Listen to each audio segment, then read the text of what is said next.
Impact Show. I'm Rob Johnson. Dewana. And we are live from the studio here in Windsor Heights. I have said some really crazy things, so I'm so glad I was off air. But we're live. We're live here from the studio in Windsor Heights. If you would like to book this space, please feel free to call 515-996-0326. Again, if you would like to book this space for private events, please call 515-996-0326. Woo! What a week we've had. I know. It's been a crazy one. Dewana, tell us about yours. I'm back in school. Oh. So that's my focus now. Started school yesterday and that much closer to Dr. Bradley. So that's my focus right now. I am in advanced qualitative methods right now, so I'm going through those classes. Who's your Next teacher? is quantitative.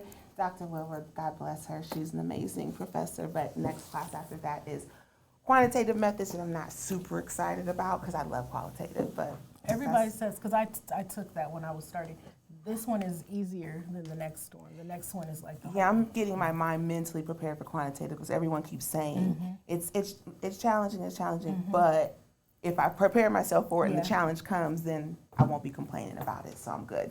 Yeah. Brittany, how was yours? I mean, it was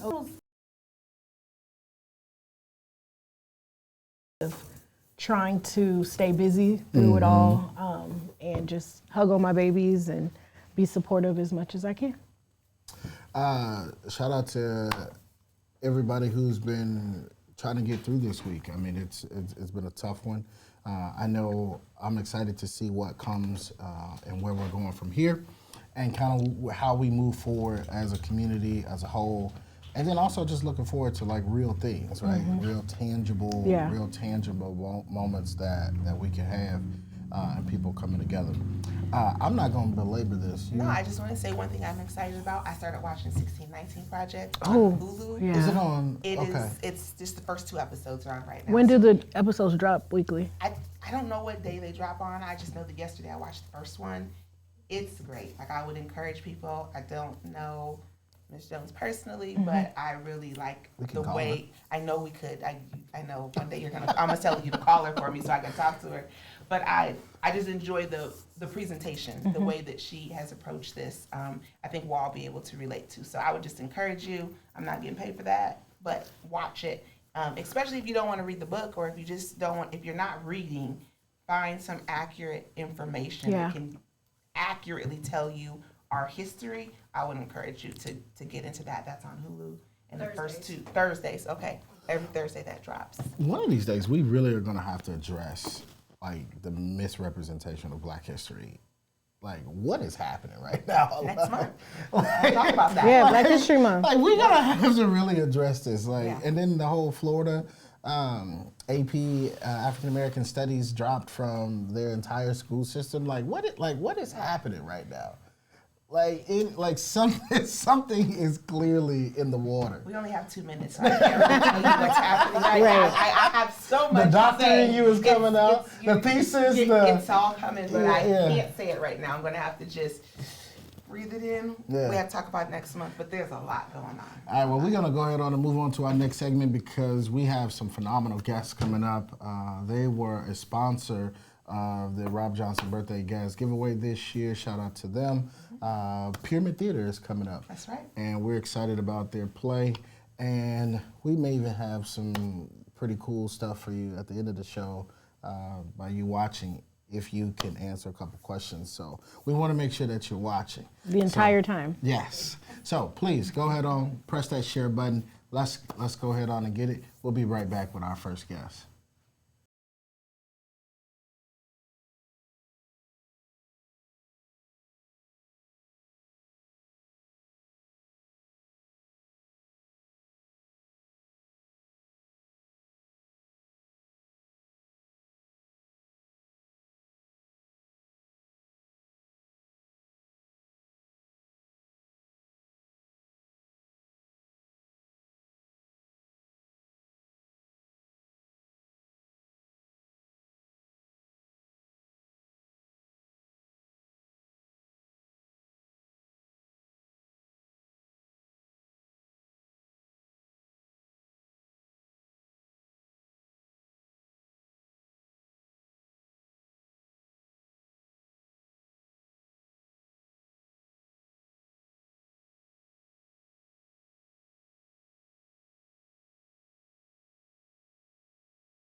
Welcome back to the Urban Impact Show, where I kicked out my host, Rob Johnson, because I know he's going to say some crazy things pretty soon. So we had to bring the ladies back into the place so we could have some real conversations about what's going on in the world. So he'll get me back later, but I just had to throw that in there because it felt so right and it felt so good. So I just had to say that real quick because I've been really quiet.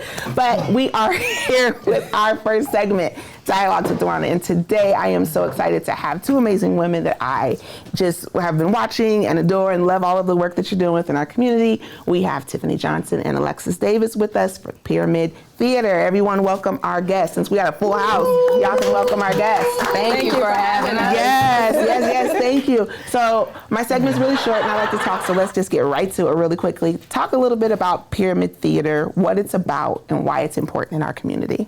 Okay, so Pyramid Theater was founded in 2015, and our mission is to provide a gateway to the arts for the Des Moines community by illuminating the presence of Black artists in the theater canon, and then to provide a means of artistic expression for emerging Black voices. Right. So we commit ourselves to the tenet of Sankofa, which is from the Akan language of Ghana. It means it is not taboo to go back and retrieve what is in danger of being left behind.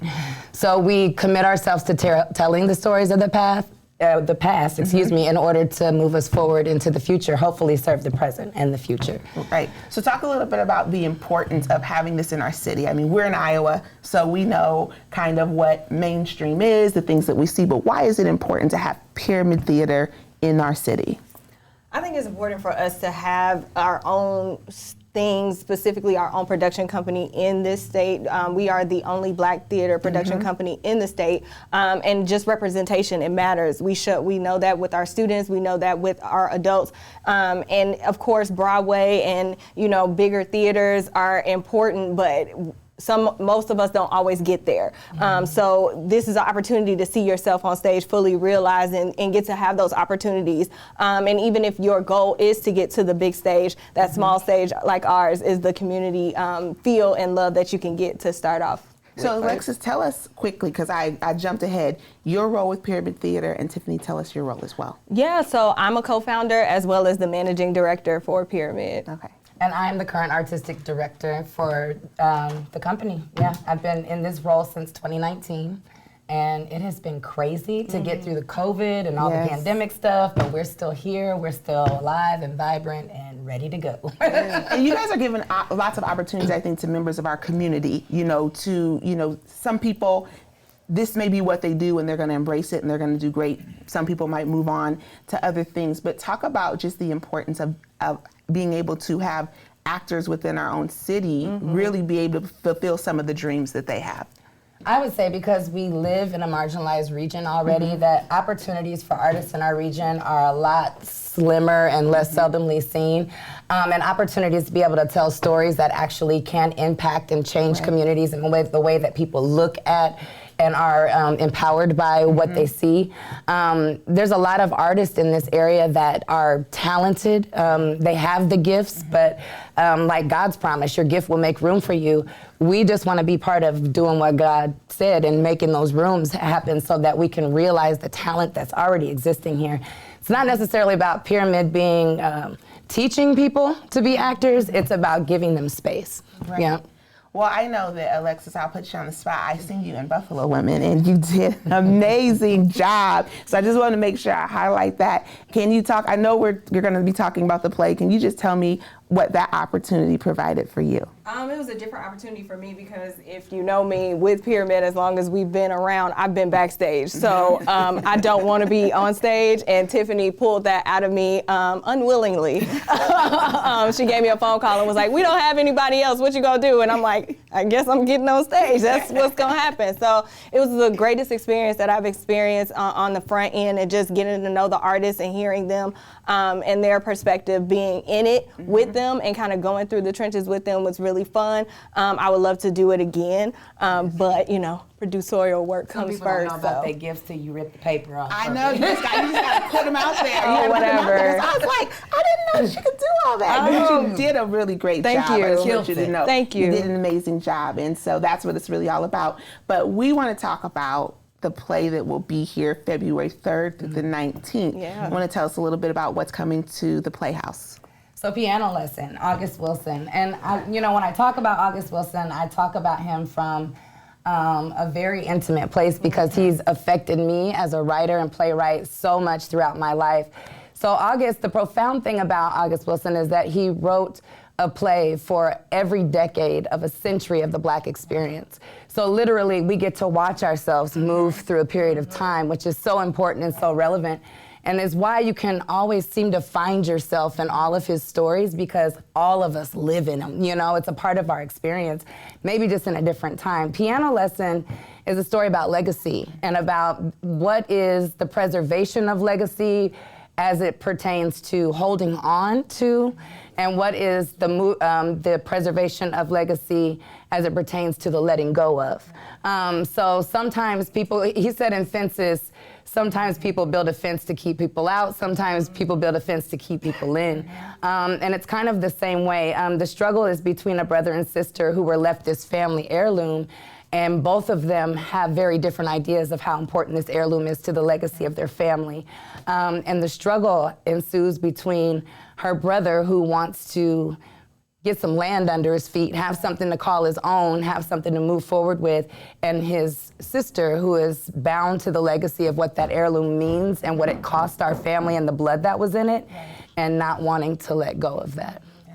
Well, it sounds like it's going to be absolutely amazing. August Wilson, as many may know, Fences, if you're familiar with that. This is the same person that we're talking about for this event. Just talk about what work's been like. I know that everyone's been committing a lot of their time. I see the Facebook posts every once in a while, and I'm thinking, if I could be in that room, in that space, I know everyone's working really hard. I'm sure there's excitement in the place as you'll kick things off on the 3rd. But just talk about what that's been like in that space. We just left rehearsal to come here, so excuse me, you guys, for how rough I'm looking, but we had we just had to make it happen today. But literally, what I really want to make sure that we honor and highlight here before we leave is just collaboration. And the Des Moines Playhouse has been fantastic to work with. Yeah. We've had a 3-year collaborative effort with them, and this is the culmination of those 3 years. And what I want and hope that it exemplifies to the community is that this is how we work together and how we can work together to make bigger things happen that we can make happen on our own.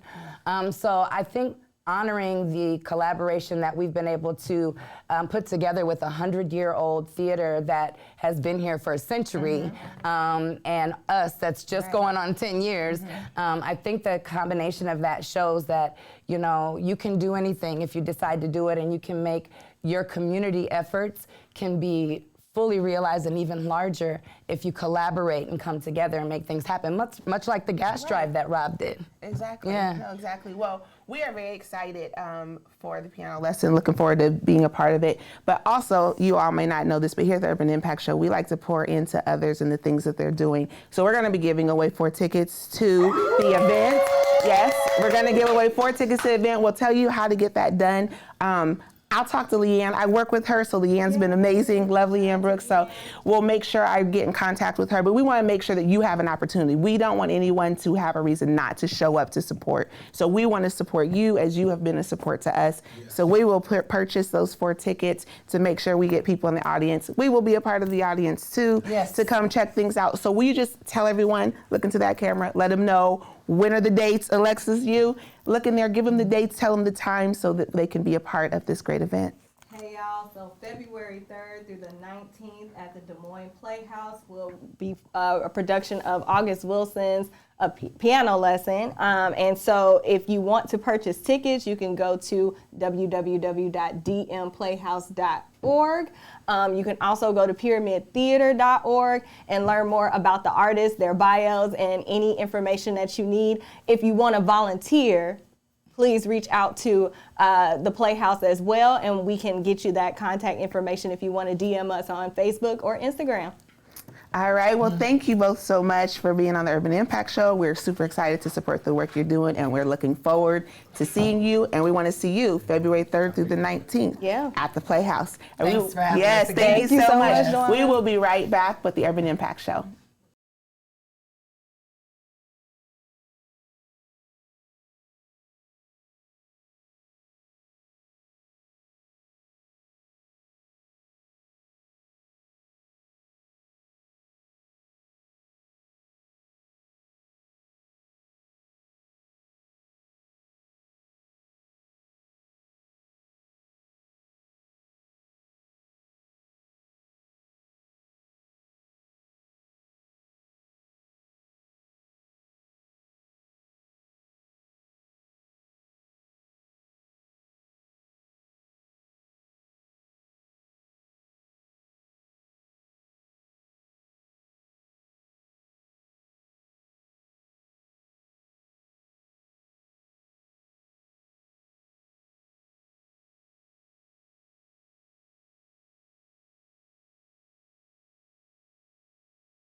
Welcome back to the Urban Impact Show. I am one of your hosts, Brittany, and I have one of my dear friends, Courtney, on today. How are you doing today? I'm doing good. How are you? Good. How's your weekend going?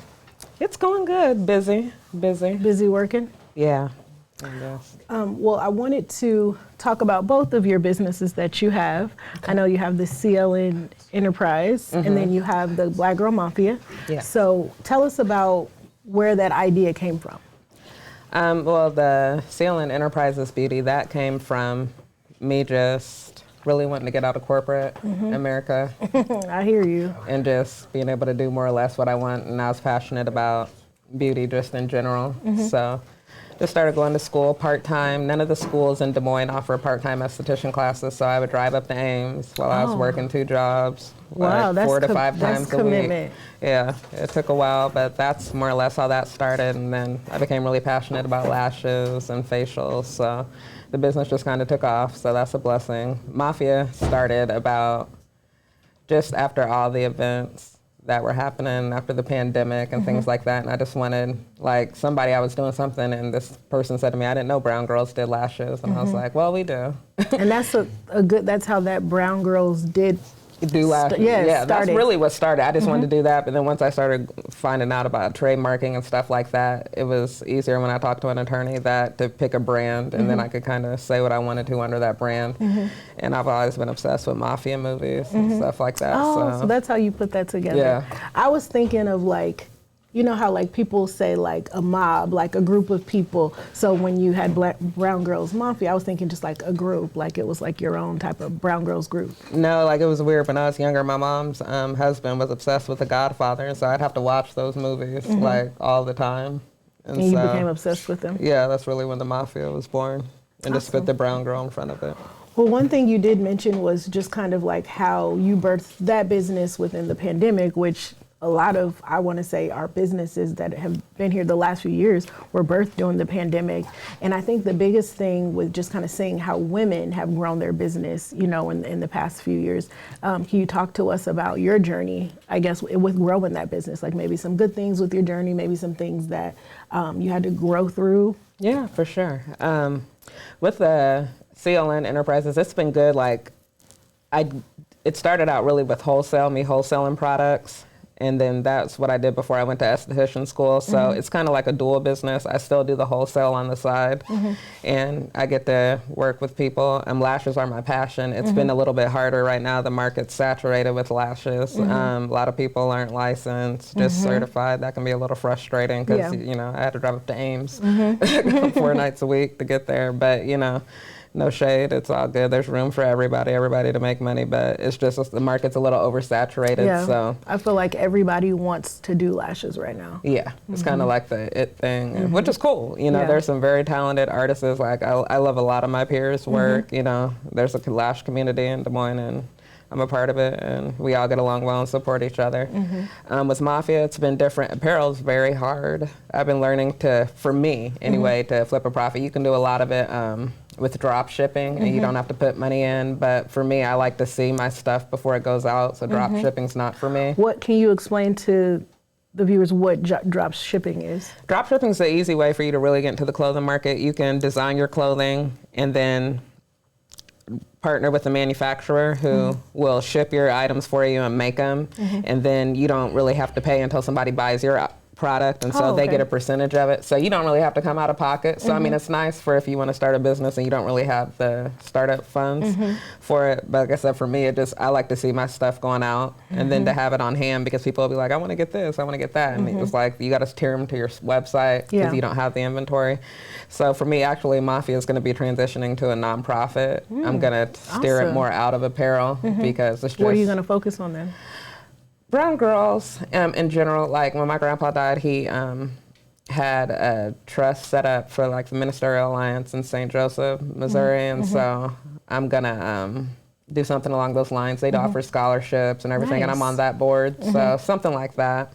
So offering scholarships to brown girls? Yeah, or just like backing like Rob's giveaway. Like I want to be able to just like be out in the community. I don't really know what it's gonna be yet, but it's just going to be a nonprofit for now. We'll see where this spirit leads. And I think that, you know, young women need need those type of things or that type of support. You Yeah. know, so whether it has you going into mentorship for young brown girls or scholarship, I think we need that. You know, I think about when I was younger, needing to, a lot of younger girls have a sense of like belonging, so just like needing somebody to, you know, help them along or put them in some type of group to help them Yeah, along. no, I agree completely. And I just want to do whatever, whether it's take them shopping or whatever. Pour into them in some way. Yeah. I think, you know, going back to your apparel, I think too, when you saying that you wanted to see some of your stuff before it went out, I think the quality of your clothes, to me, were really good. So Oh, I thank think you. that's like some people, they want to start apparel companies or something and they don't really have nice, you know, quality material, which is like, that's the benefit of you need to see the stuff before it goes out, because make sure it's something that you would wear. If Yeah. you're selling it, I feel like Right. some people don't do that. But knowing, you know, you and some of the clothes that I've purchased from Brown Girl Yes, Mafia, you purchased a lot. I appreciate you. yeah, they're always have been good quality. Oh, you know, I thank you. think that's what you can get continued shoppers, because it's good quality of things. I appreciate You it. talked about, you know, where Brown Girl Mafia is going as a whole. Where do you think CLN Enterprise is going? Like, what more do you want to focus on? I'll be honest, I really want to grow the wholesale portion of it. It gets more money than the beauty industry piece of it. And so I've been kind of slacking on it just with, you know, working and being at the shop and just everyday life. But I really want to focus on growing the wholesale piece of it more. That's going to give me more opportunity and more money to be able to fund other stuff that I want to do. There's another business venture that we have coming later on, me and my business partner, Ty, your bestie. And so that's going to, it's a startup, so Yeah. you know it's going to need funds. So wholesale's the way to go. So that's really where I see it going. Still keeping up with the beauty stuff, but I'm really going to bring it with the wholesale in And I think 2023. that's what, you know, you guys empower me a lot too, because I'm on like the business side coming out of corporate. I don't have my own business that I've started, but I admire you guys because you do this from your own funds, but like you guys are continuing to, like, now you're starting another business, you're kind of continuing to push yourself to, you know, start your own other, you know, ventures, which is awesome. You're not thinking about, you know, like going back, just depending on corporate, you know. So Yeah. I really think that that's cool that you guys can do that. I don't even want to run my own business because it's a lot. Girl, I question myself daily. No, I think you're doing an awesome job. I would say to the viewers as we wrap up, if you know, younger people want to start businesses, or you know, what advice would you give them?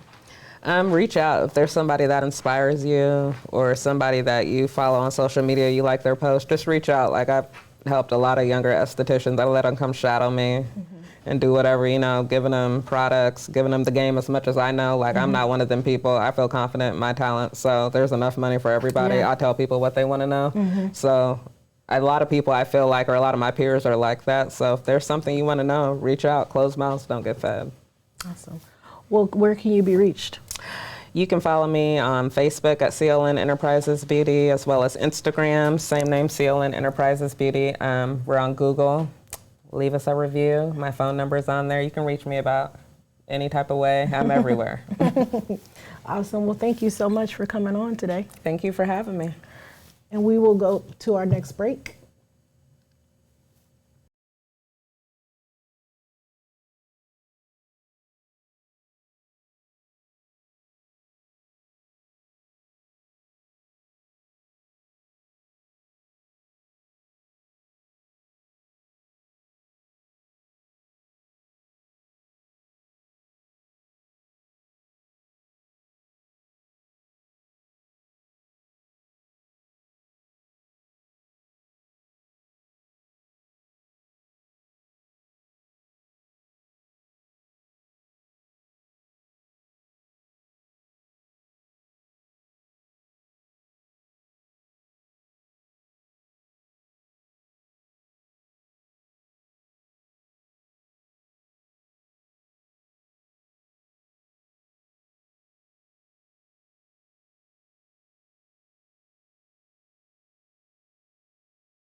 Welcome back to the Urban Impact Show. I am one of your hosts, Rob Johnson, and I'm super excited for our next conversation that we're going to have. I have two strong, I don't even know what other word to say outside of intelligent, hardworking, diligent, committed black men in our community, fathers, grandfathers, all of them doing all of this in our community. So this segment of the show is going to be a conversation.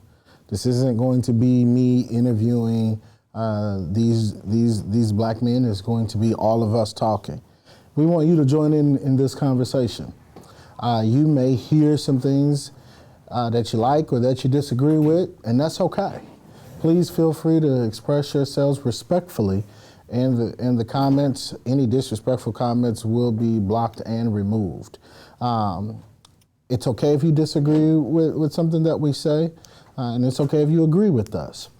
But the point of this conversation is because we want to see our black men in this community, and this is an example of 3 black men in our community who are doing something. And so we wanted to start this conversation, and this is by no means, we don't have all of the answers, and we're not going to sit here and act like we do. But what we are doing is trying. And because of that, it warrants a conversation, and of course with you all, our broader audience. So thank you for joining. This time I'll hand it to Mr. Kenneth Cameron to introduce himself, and then State Representative Akeo Abdul-Samad. My name is Kenneth Cameron, and I am a licensed mental health therapist and a mental health community advocate. I work in private practice and also do PRN work and psych urgent care. Glad to be here today. Excited about the conversation. Akeo Abdul-Samad, I'm State Representative, also CEO of Creative Visions. And first, let me thank God, and then, Urban Impact for having us here. Absolutely. Well, let's jump this off. We know that there's been a bunch of things that have happened in our community that we have all been a part of, whether it's a shooting, whether it was at East, whether it was outside of Rico's, whether it was at another school, whether it was at the park, whether it was the murder-suicide that was a couple weeks ago, right before Christmas, whether it was the police shooting right before Christmas, right? There has been so much happening in our own community, and then to put on top of that, we see this video of Mr. Tyre Nichols. And I'll be the first to admit, I watched the video, but I did not watch the full thing because I was told that the full video was an hour long. And so I could only watch, and I looked back, it was 4 minutes and 91 seconds of the entire hour-long video. That's all I could watch. And I was like, holy cow.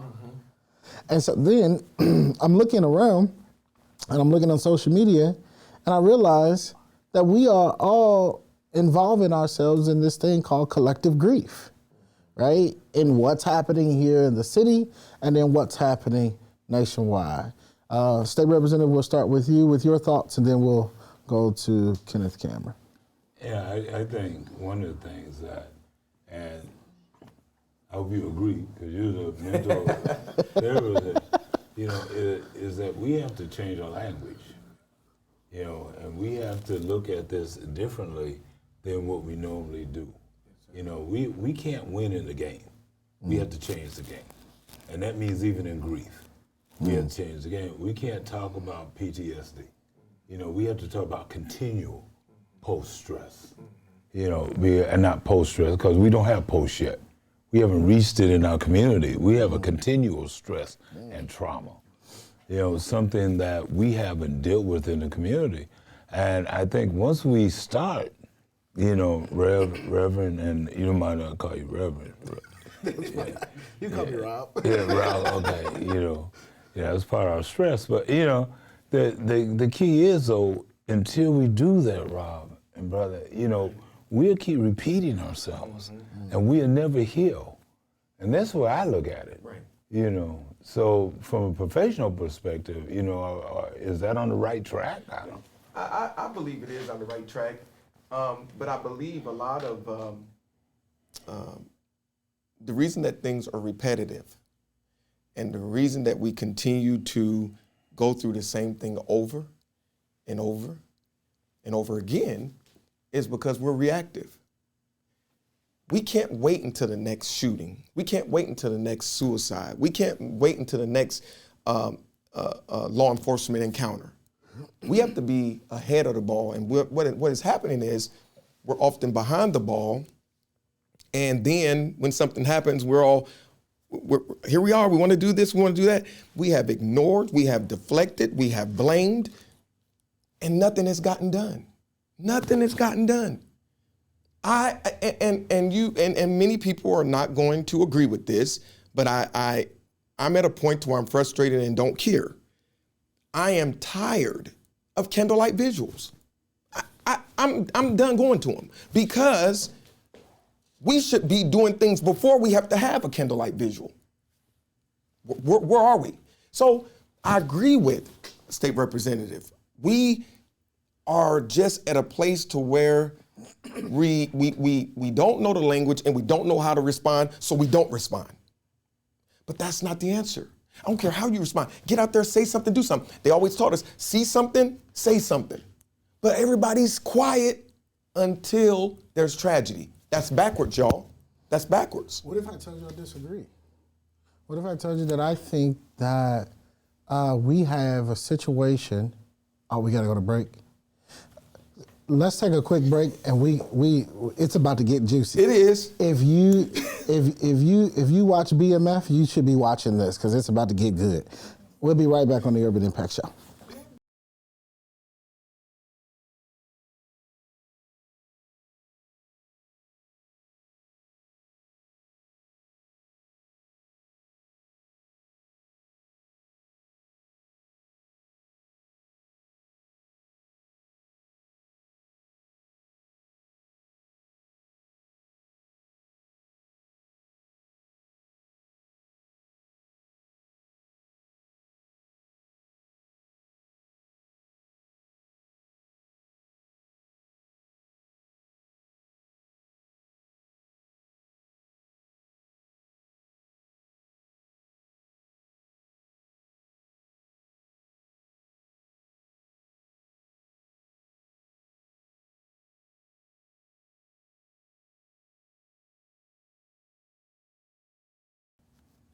So, welcome back to the Urban Impact Show. I want to make sure I get that out the way.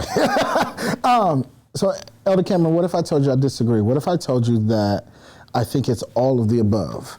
That we're going to do the candlelight visuals, but not because it's reactive, but because it's a necessary step in the grieving process for certain people, because, you know, out of tradition and out of respect and stuff like that. But then that there are things being done, but it's a process on getting it there. Does that make sense? Am I making sense? And I do, and I'm not saying don't have them. Oh, of course. But what I am saying there's is a ton that of people that agree that right, I'm tired right. of going to them. Yeah, and I'm not saying don't have them, but what I am saying is that I believe that a lot of them could be avoided by the things that we can do. And State Representative is here, and I'm glad he's here because he can touch on some of this. I believe that a lot of these candlelight vigils and things can be avoided by us being proactive instead of reactive. That's all I'm saying. Yes, have them, but the reason that I say that I hadn't been, because I'm frustrated, y'all. That's all I'm saying, is that I'm very frustrated because I feel that a lot of this could have been prevented. Now, when I speak about prevention, there are people in place that have influence, that have a voice, some of which, and this is no pun intended, y'all. This, I promise you, this is no pun intended. Because I could be talking about State Representative right now when I say this, but I'm not. But there are some that even go as far as to have the governor's voice, but won't say anything. You know, I think, again, I go back to, we talk about changing the language. I think it's wrong, you know, for a professional, not only to talk about how frustrated they are and they're not going to attend, when we know that that's part of the healing process. Because we have to give love and hope, you know, and then we got to phrase it so that, you know, yes, your point is right on spot on, you're spot on. You know, both of you are. But, you know, the key is we have to get to the point of quit working in silos. You know, we work in silos. And so you have a number of people doing things, but we're not doing them coordinated together. Where it has a bigger impact. Yeah. One of the things that we have, a problem that we have, you know, the mental health, you know, profession, the individuals that we have, there's no reason why we should not have you individuals, especially you, Doc, you know, developing a comprehensive plan so we know how to implement. Right. Our candlelight visuals are just reactionary. We don't know what else to do. Right. And you know, the thing about it, State Representative, I mean, yeah, I stopped going to him, and yeah, I could go to him, but what good is that gonna do? What I do is, I work before the candlelight vigil. I don't need to go to the candlelight vigil because I'm already doing my work before the candlelight vigil even start. But the people need you. I'm not to interrupt. No. Because I want to say the people need And I you get there. that, but the people get me all year round, all day around, all week around. They get me. They know where I am. I run like a chicken with my head cut off every day, all day, not only doing my work in office and in private practice and at the hospital, but I always take out time for my community, whether I'm down at the Capitol, whether I'm on the phone, whether I'm on email, whether we talk back and forth, whether I'm preparing curriculum, whether I'm public speaking. I do my part.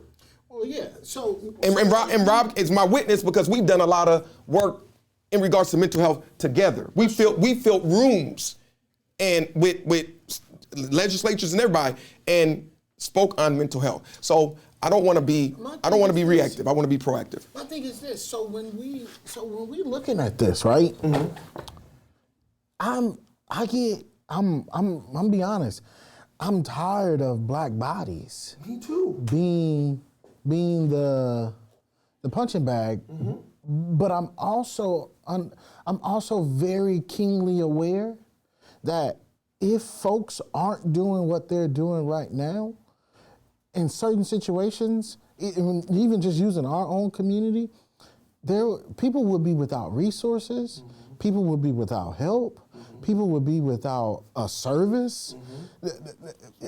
Do you realize like how much it took for the representative just to even get people's loved ones' bodies returned back to the loved ones, right?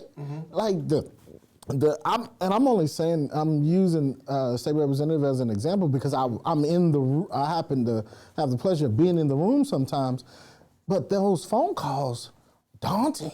I know. People screaming on the phone, things are happening, bodies are moving, and it's like at this point, it has to be the whole thing. So I do disagree with you on not coming. But I agree with you on trying to be there before it hits the fan and after it hits the fan. Because I do understand that there is a component to this where mental health, and even if we took mental health, right? And I'm about to go here. I'm about to go here, so y'all brace for impact because I'm about to go here.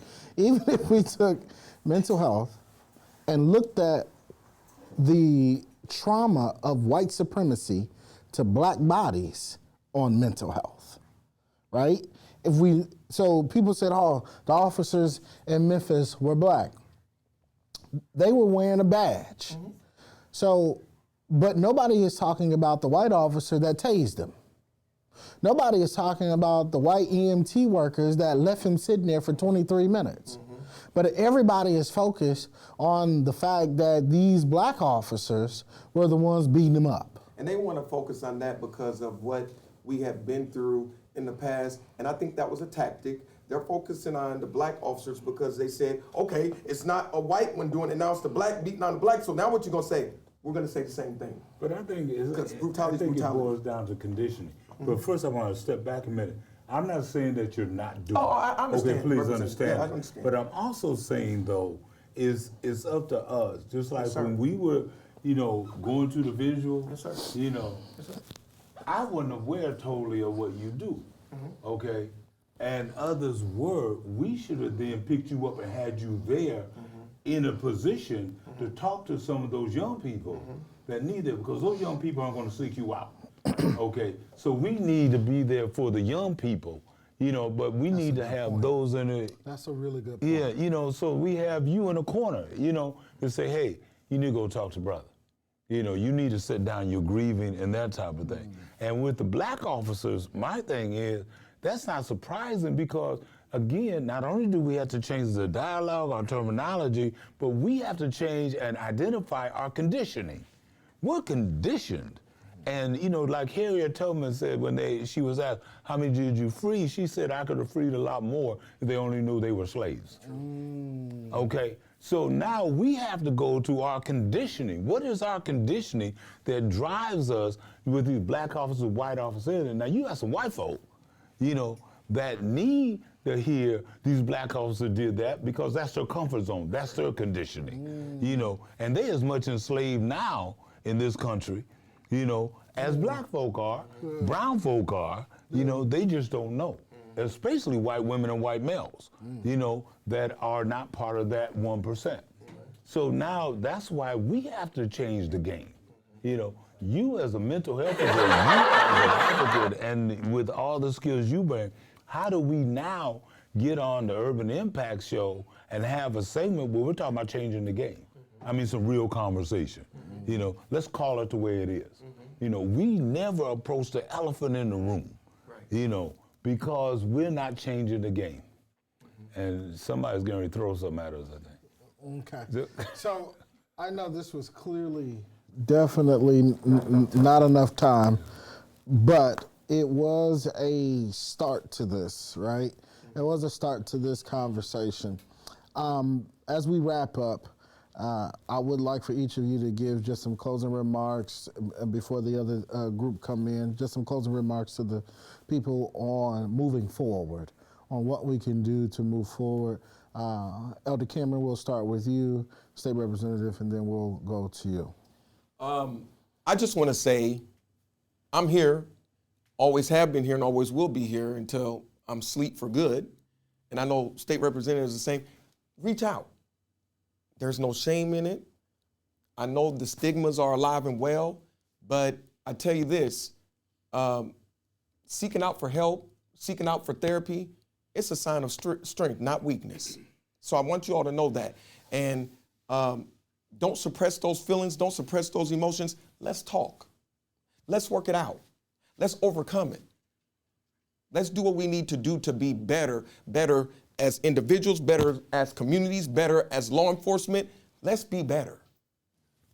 I want to be the first one to admit I'm scared to speak out because of my trust levels, but I have to overcome that because I too am having trauma, personal trauma. So my doctor's right. If you don't reach out, we lose. Not you, just you, but we lose, family and everybody else. So the key is now, I would like to hope that the two of you, we can get together and talk about it.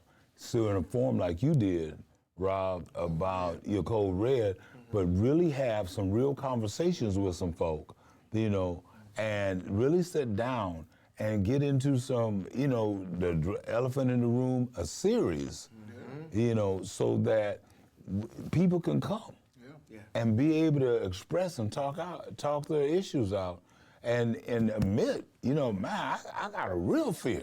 That's right. Because of going to a psychologist, especially here, or a psychiatrist here in Des Moines, because I had it used against me one time. Wow. Okay? So black people have a fear because that's not what we do. That's right. So we have to have family again and be able to reach out, but let's provide a venue to start talking about it. That's true. At least I think once a month, Rob. I agree. We should have a venue to open it up and see who's talking, you know, and so that we can get the information out. And when the visual come, let's get us 2 or 3 mental health people that's sitting at the visual. So we can direct people to them at the visual, at the same time be doing some proactive, you know, so that the visual is part of the proactive activity. And I say to the people, change the game. That's right. That's what time it is now. Quit playing in the game. We can't win in the game. Change the game. Thanks, guys, for watching the Urban Impact Show. We'll be right back. You just heard from Dr. Elder, Kenneth Cameron, and State Representative and CEO of Creative Visions, Akeo Abdul Samad. This conversation is definitely just not even the tip. It's not even the tip. We ain't even got to the tip yet. But we will be back with more of these conversations on If I'm Being Honest, right here on the Urban Impact Show. We'll be right back to close it out.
What an amazing show we've had today with Pyramid Theater and CLN Enterprise Beauty, and then of course Dr. Elder Cameron, Kenneth Cameron, and State Representative and CEO Akeo Abdul Samad.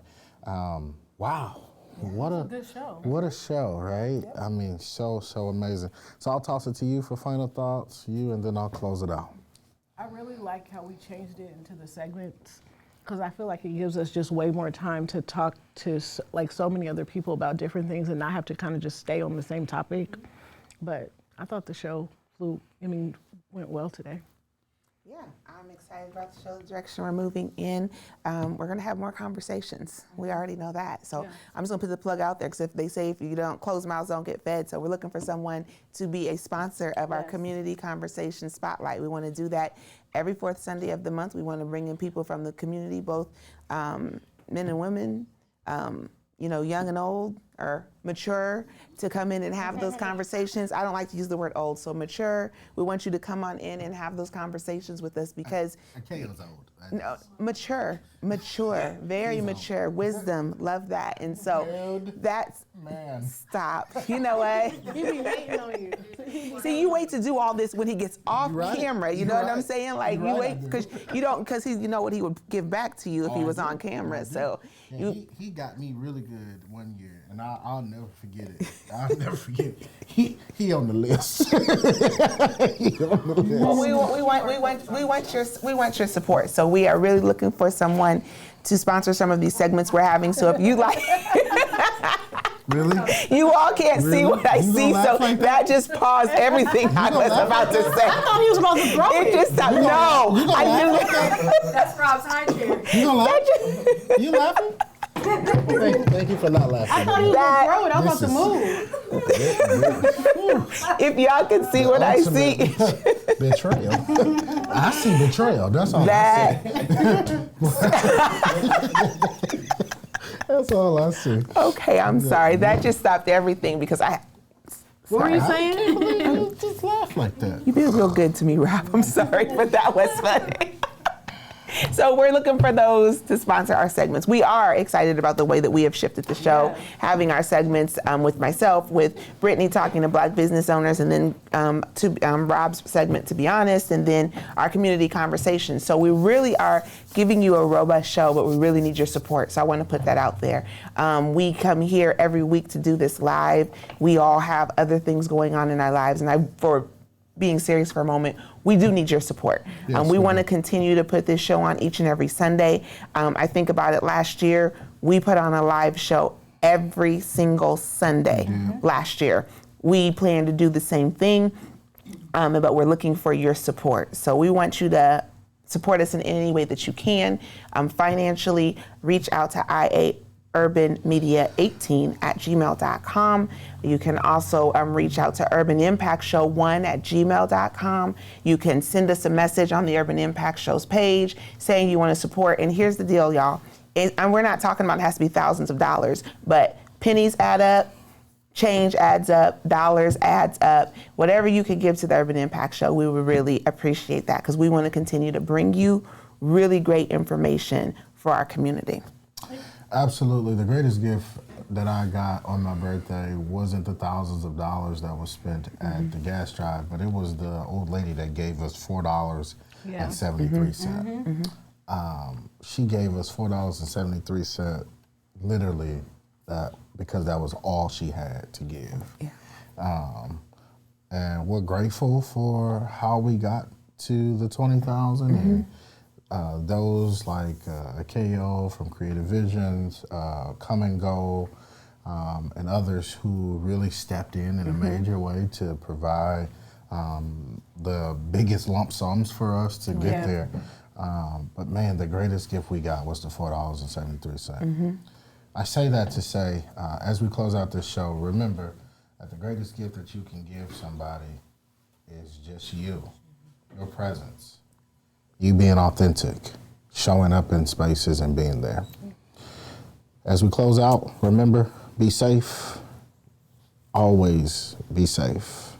Look at your surroundings and know that you are valuable, you are important, and somebody loves you. Thanks for watching the Urban Impact Show. We'll see you next week.